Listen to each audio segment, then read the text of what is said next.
Hello friends, good morning. তোমরা সবাই কেমন আছো? আশা করি ভালো আছো, আমিও ভালো আছি। অনেক দিন পর আবার একটা ভিডিও নিয়ে তোমাদের সামনে হাজির হলাম। তো ফ্রেন্ডস দেখো, এখন হচ্ছে ভোরবেলা, ভোর বলতে প্রায় 3:45 মতো বাজে।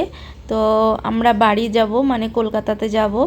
তো হঠাৎই প্রোগ্রাম, এমনকি খুবই দরকারের জন্যই যাচ্ছি, বেশি দিনের জন্য না, অল্প কয়েকদিনের জন্য যাব, গিয়ে আবার চলে আসব। এই দেখো আমাদের পুরো রেডি আমরা। এটা হচ্ছে ভোরবেলা, আমাদের 5টায় ট্রেন শিলচর থেকে। তখন 3:45 মতো বাজে। তো ঘরটর সব ঠিকঠাক করে মানে তুলে টুলে সব যাচ্ছি। তো আমরা রেডি হয়ে রয়েছি, আমরা অটোর জন্য অপেক্ষা করছি। তো বৃহস্পতিবার সেহেতু আমরা তো সারা রাত ঘুমাইনি। আমি স্নান টান করেই ঠান্ডার মধ্যে আমি ঘর মুছে, ঘর ঝাড় দিয়ে, স্নান করে আমি পুজো দিয়ে তারপরে যাচ্ছি।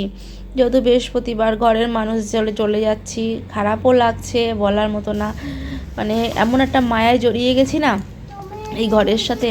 আর এই দেখো বাইরে পুরো অন্ধকার। এই শীতকালে 4:45 মনে হচ্ছে তো ভালোই অন্ধকার। ওই দেখো আমাদের ঘড়ি 5 মিনিট ফাস্ট, এখন 4:45 বাজে। তো বাইরে অটো আসছে, মেন গেটে তালা তালা দেওয়া থাকে, তো তালা খুলতে গেছে আমার হাজব্যান্ড। তো এই যে ঘর থেকে বেরাবো, তাই ছেলেকে বললাম মা একটা ভিডিও করি। ফাইনালি এ দেখো আমরা ট্রেনে বসে পড়েছি। তো বেলাও হয়ে গেছে, 5টা 5-এর ট্রেন ছেড়েছে। তো এই যে ছেলে সিটে বসে আছে, দেখো ও খুবই আনন্দ পায় এরকম, মানে উঠতে ওপরে। তো আমাদের সিট বেশিরভাগ আমরা নিচেই নিই, যেহেতু বাচ্চা থাকে, তো বাচ্চা নিয়ে উপরে শুতে খুব কষ্ট হয় আর ভয়ও লাগে। তো এই জন্য আমরা বেশিরভাগ ওপরেই নিচেই সিট নিই।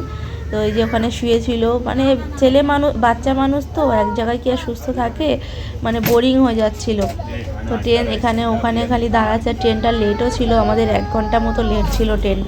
তো তারপরে দেখো এই যে রাত হয়ে গেছে, যে রাত্রে তোমাদের সাথে একটু দেখা দিতে আসলাম। তো আমরা শুয়ে পড়েছি রাত্রে। তো ট্রেনের মধ্যে তো সবাই তাড়াতাড়ি খাওয়া দাওয়া করে শুয়ে থাকে না, এবার নিজেদের চিন্তা করলে তো হবে না, আরও যে মানুষজন থাকে তার মধ্যে।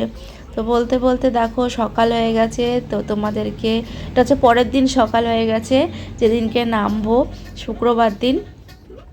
তো দেখো ট্রেনটা লেট ছিল, মানে এই ট্রেনটায় গেলেই একটা সুবিধা, সকাল হলেই মনে হয় কি কখন আসবো, কখন নামবো এরকম একটা ভাব। তো এই যে ছেলেও মানে কখন দিদুন বাড়ি যাব। তো আমি নামার সময় বাপের বাড়িতেই নামি, এমনকি আসার সময় বাপের বাড়ি থেকেই আসি, এখান থেকে সুবিধা হয় আমাদের। তো নামবো ভাব। এই যে ছেলেকে রেডি করিয়ে দিয়েছি মনে হয় খুব সম্ভব। তো দেখো এই যে ফাইনালি আমরা নেমে পড়বো নৈহাটিতে। তো আমরা ব্যাগ ট্যাগ নিয়ে রেডি। তো হাজব্যান্ড সামনে গেটে ব্যাগ নিয়ে চলে গেছে, আর একটা ব্যাগ একটা দুটো ছোট রেখে গেছে, আমি একেবারে নামবো। তো ব্যান্ডেলটা ছেড়েছে, এই জন্য আমরা বসে রয়েছি, ছেলেকে নিয়ে গেটে যাব না। তো দেখো বলতে বলতে নৈহাটিতে নেমে পড়েছি। তো অন্য স্টেশনে দিয়েছে, আর যে স্টেশনে দেয় সেই স্টেশনে মা আর বোন ছিল। তো এটা অন্য স্টেশনে দিয়েছে। দেখো আমার ছেলে আমার মাকে দেখে এত আনন্দ, দেখো দৌড়ে যাচ্ছে, মানে সত্যি দিদুনের ভালোবাসাটা অন্যরকমই হয়, তাই না? তো ফ্রেন্ডস, তোমরা সবাই ভালো থেকো, সুস্থ থেকো, বাই, টাটা।